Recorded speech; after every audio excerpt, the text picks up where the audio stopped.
एक लड़की जो अपने कमरे में बैठकर सिसक सिसक कर रो रही थी। यूं लग रहा था कि वो किसी बड़ी मुसीबत में फंस गई हो। तभी उन सिसकियों के बीच शिवांगी के पिता श्री शिव नारायण मिश्रा जी कमरे में आते हैं और उसे शांत करने का प्रयास करते हैं, पर शिवांगी शांत नहीं हुई। आखिर ऐसा क्या हुआ था शिवांगी के साथ जो शिवांगी इतने गहरे दुख में थी? ये तो उसके जीवन में हुई कुछ पूर्व की घटनाओं पर निगाह डालने पर ही पता चल पाएगा। दोस्तों, मैं नीतीश तिवारी आ गया हूँ आपके बीच एक और स्वरचित कहानी के साथ, जिसका शीर्षक है उड़ान। शिवांगी एक सॉफ्टवेयर इंजीनियर है और वो प्लेसमेंट के बाद सॉफ्टवेयर कंपनी AIS यानी आर्टिफिशियल इंटेलिजेंस सर्विसेज के लिए काम करना शुरू करती है। शिवांगी का सपना है कि वो यूनाइटेड स्टेट्स ऑफ अमेरिका में काम करेगी। वहीं शिवांगी के पिताजी उसे बार बार ये समझा रहे थे कि स्वदेश प्रेम चुनना परदेश प्रेम से ज़्यादा बेहतर होता है। लेकिन जिस चश्मे से मिश्रा जी अपनी बेटी को देखते थे, शिवांगी को ऐसा लगता था कि वो नज़रिया समाज का है। मिश्रा जी के बहुत समझाने के बाद शिवांगी ने AIS बेंगलोर ज्वाइन कर लिया। AIS में शिवांगी का पहला दिन। शिवांगी सुबह सुबह ऑफिस पहुंचती है और अपनी बेंच पर जाकर बैठ जाती है और पानी पीकर अपना काम शुरू करती है। शिवांगी बैठकर अपना काम कर रही थी कि तभी वहां बॉस आ जाते हैं। बॉस देखते हैं कि एक नए एम्प्लाई जो सुबह सुबह जल्दी आकर अपने काम में व्यस्त है, और उसे देखकर यूं लग रहा था कि वो काफ़ी परेशान है। जसवंत सिंह रणावत यानी शिवांगी के बॉस काफ़ी मिलनसार व्यक्ति हैं। आए दिन अखबारों में उनके कामों की चर्चा रहती है। अभी जल्द ही उन्होंने एक rural women talent hunt programme को रन कराने का फैसला किया है, जिसके तहत गांव-गांव से महिलाओं को खोजा जाएगा और उन्हें काम देकर एम्पावर किया जाएगा। सिंह साहब की कोई संतान नहीं है और उनकी बीवी भी उन्हें 30 साल पहले छोड़कर चली गई। वो कैंसर की पेशेंट थी।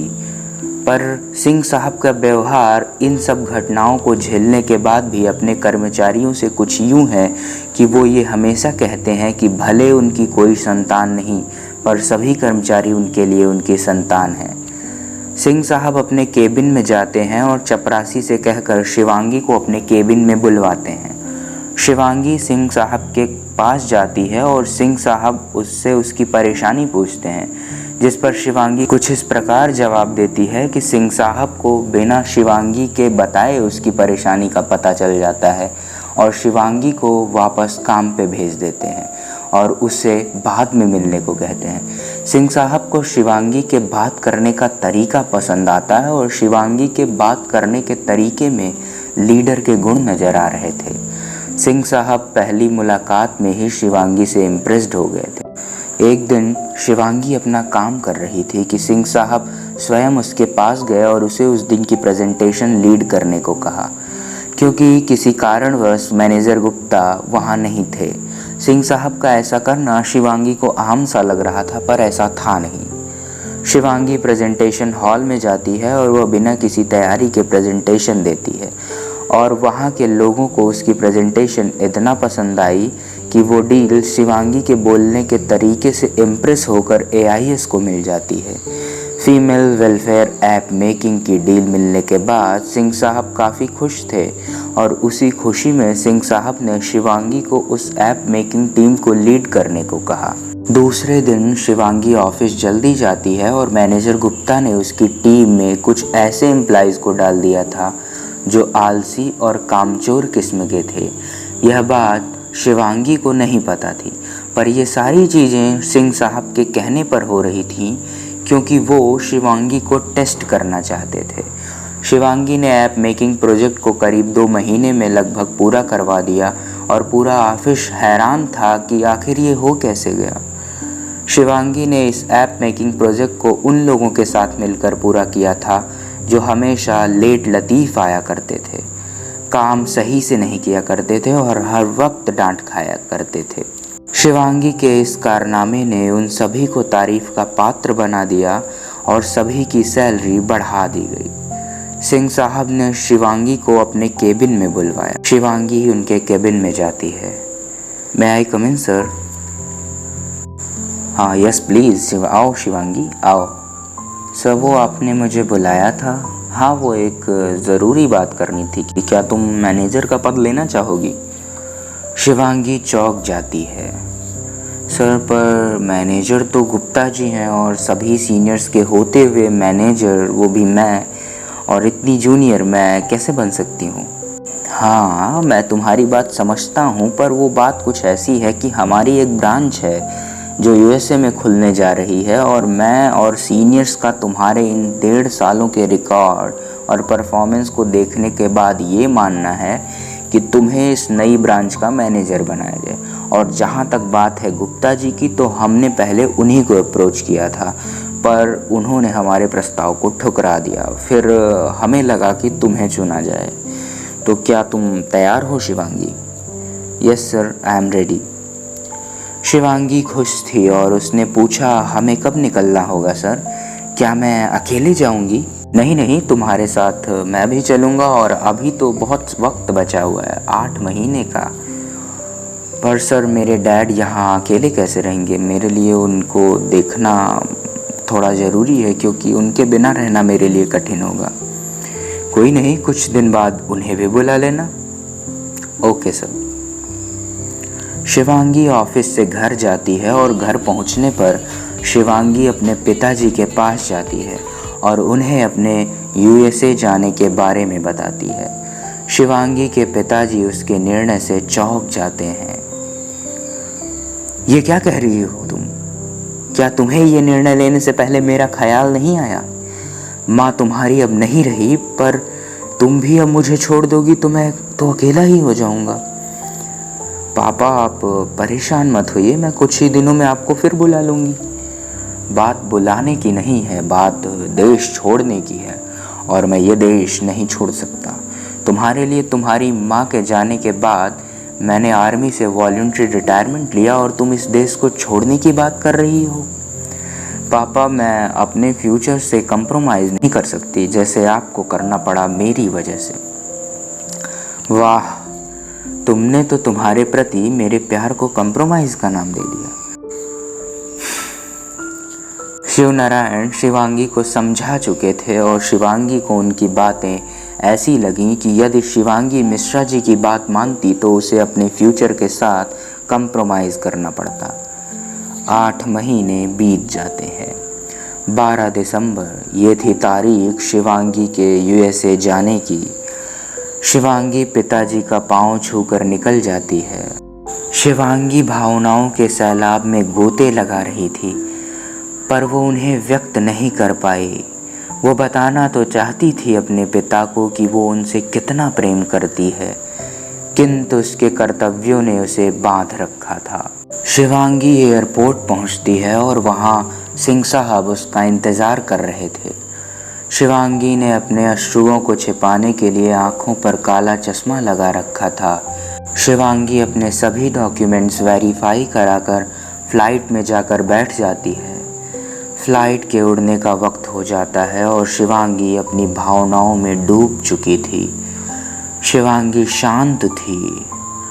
सिंह साहब भी समझ चुके थे कि इस समय शिवांगी से बोलना उचित नहीं। विमान उड़ चलता है। 18 घंटे की लंबी यात्रा के बाद शिवांगी अमेरिका पहुंचती है।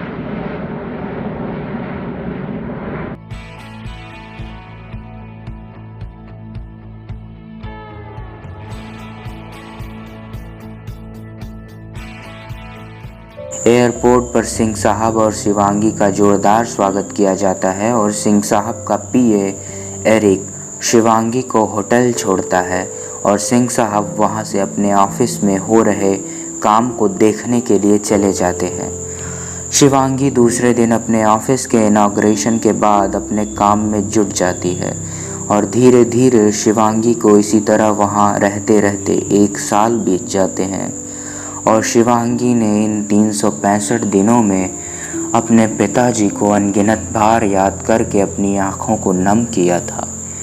शिवांगी सुबह सुबह ऑफिस जा रही थी तो ऑफिस जाते वक्त रास्ते में उसने देखा कि एक आदमी अपने बेटे को चलना सिखा रहा था।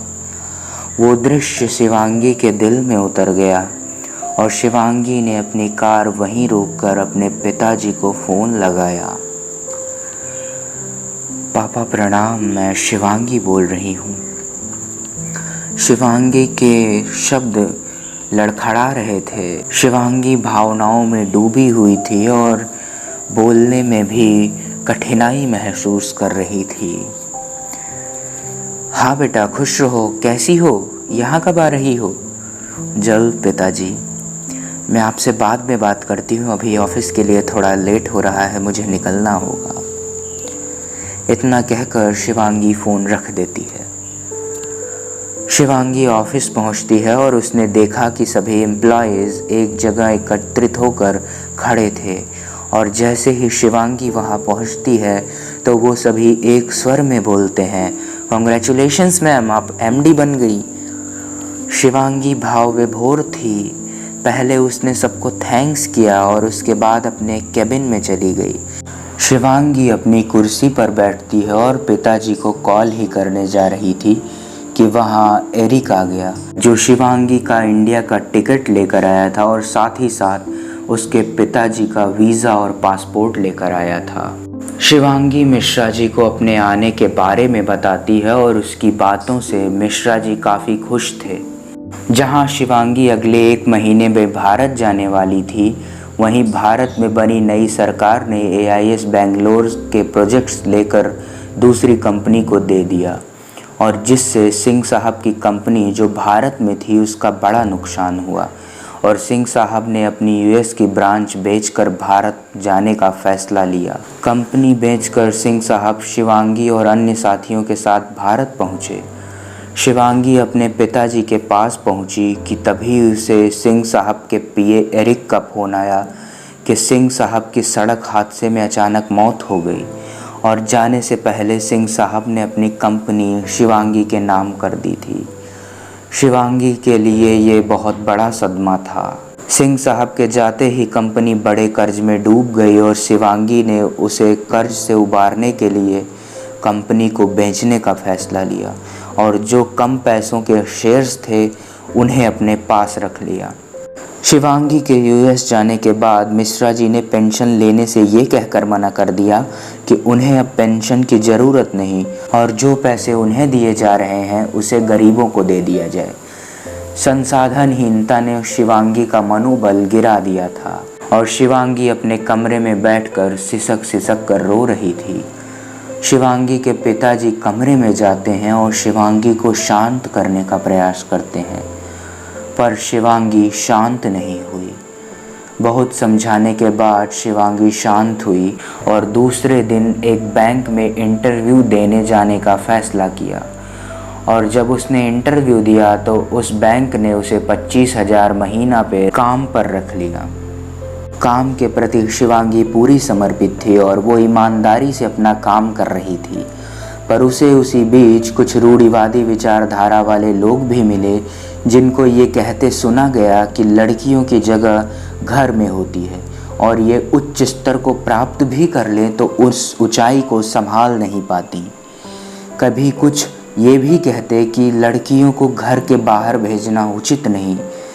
ऐसे ही कुछ ताने सुनकर शिवांगी को नौकरी करनी पड़ रही थी। एक दिन तो एक कर्मचारी ने ये तक कह दिया कि देखो, करोड़ों की मालकिन आज दर दर भटक रही है। हद तो तब हो गई जब उस बैंक के मैनेजर ने शिवांगी को ये कहकर प्रमोशन नहीं दिया क्योंकि वो सही से काम नहीं करती थी। उस मूर्ख को भला ये कौन समझाता कि हीरे की परख जौहरी को होती है, किसी कबाड़ी को नहीं। उस मूर्ख ने खुद की रूढ़िवादिता को शिवांगी की कमी बनाकर पेश कर दिया। शिवांगी ने इन्हीं तानों के साथ 7 साल बिता दिए थे और अब ताने उसके व्यक्तिगत जीवन पर होने लगे थे। जहाँ ये रूढ़िवादी विचारधारा वाले लोग शिवांगी का मनोबल तोड़ने में लगे थे, वहीं शिवांगी के पिताजी उसे धाड़स देते रहे। रोज रोज मिलने वाले तानों और कठिन परिस्थितियों के बीच शिवांगी लड़ती रही। एक दिन शिवांगी काम कर रही थी कि तभी वहाँ चपरासी मदन लाल आता है। मैडम, वो आपसे मिलने एक एरिक नाम का शख्स आया है और वो आपसे मिलना चाहता है। शिवांगी ने एरिक का नाम सुनते ही उसे आने को कहा, क्योंकि ये कोई पहला व्यक्ति था जिसके आने के बाद शिवांगी खुश हुई थी। एरिक अंदर आता है। May I come in ma'am? Come in Eric, here I am not your ma'am, I am just like any other person.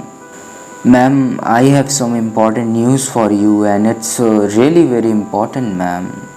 What happened, Eric? Tell me clearly. Ma'am, the shares you have left for yourself, their prices are sky high. Ma'am, according to Forbes, you are now the most powerful lady in India, ma'am. In world, you are in top 10, so now it's time to come back, ma'am.